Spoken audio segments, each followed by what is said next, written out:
111 വർഷത്തെ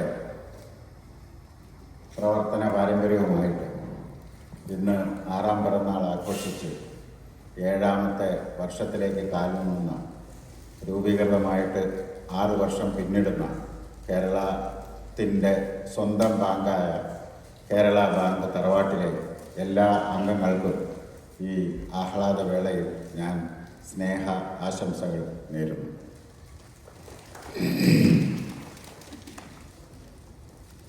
ബഹുമാനപ്പെട്ട കേരള മുഖ്യമന്ത്രി ശ്രീ പിണറായി വിജയൻ അവരുടെ ധിഷണയിലും ഭാവനയിലും രൂപം കൊണ്ട ഈ മഹത്തായ സ്ഥാപനം അതിൻ്റെ പ്രവർത്തന ലക്ഷ്യങ്ങൾ പൂർത്തീകരിക്കുന്നതിൽ വിജയിച്ചു കഴിഞ്ഞു എന്ന് ഈ അടുത്തയിടെ നമ്മളുടെ ബഹുമാനപ്പെട്ട ദേവസ്വം സഹകരണ തുറമുഖ വകുപ്പ് മന്ത്രി ശ്രീ വാസവൻ അവർ പ്രസ്താവിച്ചത് നമ്മൾ കേരള ബാങ്ക് ടീം അംഗങ്ങൾക്ക് ഏറ്റവും വലിയ ഒരു അഭിമാനമായി ഞാൻ കരുതുകയാണ്. നമ്മൾക്ക് ബിസിനസ്സിൽ വളരെ വലിയൊരു കുതിപ്പുമായിട്ടാണ് നമ്മുടെ ബാങ്ക് ഇപ്പോൾ മുന്നേറുന്നത് എന്ന് നിങ്ങൾക്ക് എല്ലാവർക്കും അറിയാം. നമ്മൾ കഴിഞ്ഞ ഒരു വർഷം കൊണ്ട് മാത്രം, അതായത് ഒക്ടോബർ 31 മുതൽ 31-24 മുതൽ ഒക്ടോബർ 31-25 വരെ നമ്മൾ 10,300 കോടി രൂപയുടെ ബിസിനസ് വളർച്ച കൈവരിച്ചു കഴിഞ്ഞിട്ടുണ്ട്. ഇത് കേരള ബാങ്കിൻ്റെ ഇതുവരെയുള്ള പ്രവർത്തനത്തിലെ ഏറ്റവും വലിയ ബിസിനസ് വളർച്ചയായി നമുക്ക് കണക്കാക്കാം. ഒരു കേരള ബാങ്ക് രൂപീകരിച്ച സമയം മുതൽ ഇതുവരെ നമുക്ക് 6 വർഷം ആയിട്ട് 25,000 കോടി രൂപയുടെ, ശരിക്കും പറഞ്ഞാൽ 24,000 കോടി രൂപയുടെ ബിസിനസ്സാണ് പുതിയതായിട്ട് വർദ്ധിപ്പിക്കാൻ സാധിച്ചെങ്കിൽ അതിൽ 10,000 കോടി രൂപയും വർദ്ധിപ്പിച്ചത് കഴിഞ്ഞ ഒരൊറ്റ വർഷം കൊണ്ടാണ് എന്നുള്ളത് നമ്മളുടെ ടീമംഗങ്ങൾ ഉണർന്ന് പ്രവർത്തിക്കുന്നതിൻ്റെയും നമ്മളുടെ സീനിയർ ടീം ഒത്തൊരുമയോടുകൂടെ പ്രവർത്തിക്കുന്നതിൻ്റെയും നമ്മളുടെ ഭരണസമിതി ചടുലമായിട്ടുള്ള തീരുമാനങ്ങളിലൂടെ അതിന് ഗതിവേഗം പകരുന്നതിൻ്റെയും ലക്ഷണമായിട്ടും നമുക്ക് കണക്കാക്കാവുന്നതാണ്. അപ്പോൾ ഇതൊരു വലിയൊരു അച്ചീവ്മെൻ്റാണ്, ഇതിനെ ആഘോഷിക്കേണ്ടതാണ്.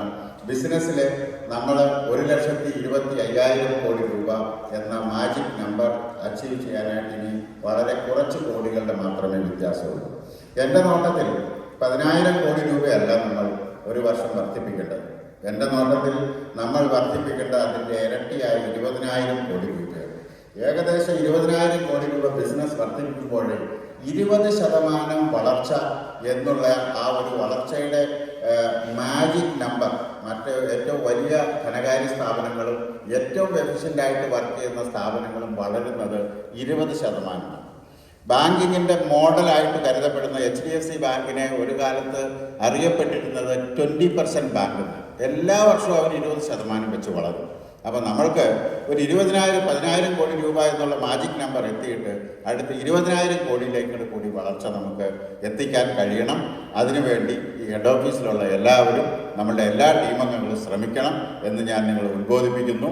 നമ്മളുടെ ഗോൾഡ് ലോണിൽ നമ്മൾ കൈവരിച്ച വളർച്ച വേറെ ഒരു നമ്മളുടെ കരുത്തിന് ഒരു ഉത്തമ ഉദാഹരണമായിട്ട് ചൂണ്ടിക്കാണിക്കാവുന്ന ഒരു വളർച്ചയാണ് ഗോൾഡ് ലോണിൽ നമ്മൾ കൈവരിച്ചത്. ഈയിടെ നമ്മൾക്ക് 20 മാസം മുമ്പ് 5,200 കോടി രൂപ മാത്രമുണ്ടായിരുന്ന ഗോൾഡ് ലോണിൻ്റെ ബുക്ക് നമ്മൾ 20 മാസത്തെ കഠിനാധ്വാനം കൊണ്ടും അതിൻ്റെ അവസാനമായിട്ട് ഗോൾഡ് ലോൺ ക്യാമ്പയിനിൽ കൈവരിച്ച ഒരു വലിയ മുന്നേറ്റം കൊണ്ടും നമ്മൾ അതിൻ്റെ ആ ബിസിനസ് ഇരട്ടിയാക്കി വർദ്ധിപ്പിച്ചു. 5,200 കോടി രൂപ എന്ന ബിസിനസ് നമ്മളിപ്പോൾ 9,700 കോടി രൂപയിലാക്കി. നമ്മളുടെ മൊത്തം അഡ്വാൻസസിൻ്റെ ഗോൾഡ് ലോൺ ബുക്ക് വെറും 10% താഴെ മാത്രം ഉണ്ടായിരുന്നത് നമ്മളിപ്പോൾ 18.3% മാറ്റി. മാർച്ച് മാസം എത്തുമ്പോഴത്തേക്ക് അതൊരു 20-22% എത്തിക്കാം. ഇത് നമ്മൾ ബാങ്കിൻ്റെ മൊത്തത്തിലുള്ള ബാലൻസ് ഷീറ്റിന് വരുത്തുന്ന സ്ട്രെങ്ത് വലിയ വ്യത്യാസം വരുത്തുമെന്ന് ഞാൻ നിങ്ങളോട് ആവർത്തിക്കുകയാണ്. ഇതിൻ്റെ ഫോക്കസ് കണ്ടിന്യൂ ചെയ്യണം. ഇത് ചെയ്തത് കേരള ബാങ്കിൻ്റെ ടീമാണ്. ഇത് വലിയ ഒരു വളർച്ചയുടെ നാന്ദിയായിട്ട് കൂടി ഇതിനെ കണക്കാക്കാവുന്നതാണ്. ഇനി നമ്മൾക്ക് ഗോൾഡ് ലോണിൻ്റെ ഫോക്കസ് ഇതുപോലെ തന്നെ കണ്ടിന്യൂ ചെയ്യുമ്പോൾ നമ്മൾക്ക് ഇനി കീഴടക്കാനുള്ള, അല്ലെങ്കിൽ നമ്മളുടെ ബാങ്കിൻ്റെ ബിസിനസ് ബാലൻസ് ഷീറ്റിൽ ഇപ്പോൾ മെരുങ്ങാതെ നിൽക്കുന്ന ഒരു കുതിര എന്ന് പറയുന്നത് NPAയുടെ കുതിര തന്നെയാണ്. അത് നമ്മൾ എത്ര ശ്രമിച്ചിട്ടും നമ്മൾക്ക് താഴത്തേക്ക് വരുത്താൻ പറ്റിയിട്ടില്ല. കേരള ബാങ്ക് രൂപീകരിക്കുന്ന സമയത്ത് 24% ഉണ്ടായിരുന്നത് നമ്മൾ 10% വരെ താഴത്തോട്ട് കൊണ്ടുവന്നു. പക്ഷേ 10% ഒരു ബാങ്കിൻ്റെ എഫിഷ്യൻസി കണക്കാക്കുമ്പോൾ അത് വളരെ വലിയ തുകയാണ്.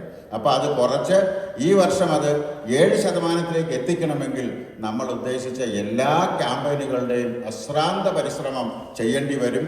ഇപ്പോൾ നിൽക്കുന്ന NPA യിൽ നിന്ന് ഏകദേശം 4500 കോടി രൂപ കുറയ്ക്കേണ്ടതായിട്ടുണ്ട്.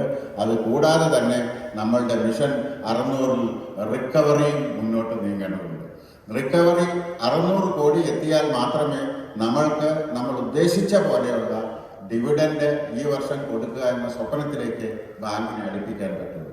അപ്പോൾ അതിന് വേണ്ടിയിട്ട് എല്ലാവരും ഒത്തൊരുമയോടുകൂടി ശ്രമിക്കണം എന്ന് ഉദ്ബോധിപ്പിച്ചുകൊണ്ടും നമ്മളുടെ സഹകരണ തത്വങ്ങളിൽ ഊന്നിയ സഹവർത്തിത്വത്തിലും സഹജീവി സ്നേഹത്തിലും ഊന്നിയ നമ്മളുടെ ബാങ്കിങ് അക്ഷീണം അഭംഗുരം തുടരുമെന്ന് ഇന്ന് നമുക്ക് പ്രതിജ്ഞയെടുത്തും നമ്മൾ നിവർത്തിയ ഈ പതാകയുടെ ചുവടെ നമ്മൾക്ക് അണിനിരന്ന് ഈ ബാങ്കിന് വേണ്ടി ഒത്തൊരുമയോടുകൂടി പ്രവർത്തിക്കാൻ എല്ലാവരെയും ഒരിക്കൽ കൂടി ആഹ്വാനം ചെയ്തുകൊണ്ട് ഞാൻ എൻ്റെ വാക്കുകൾ അവസാനിപ്പിക്കുന്നു. നന്ദി, നമസ്കാരം.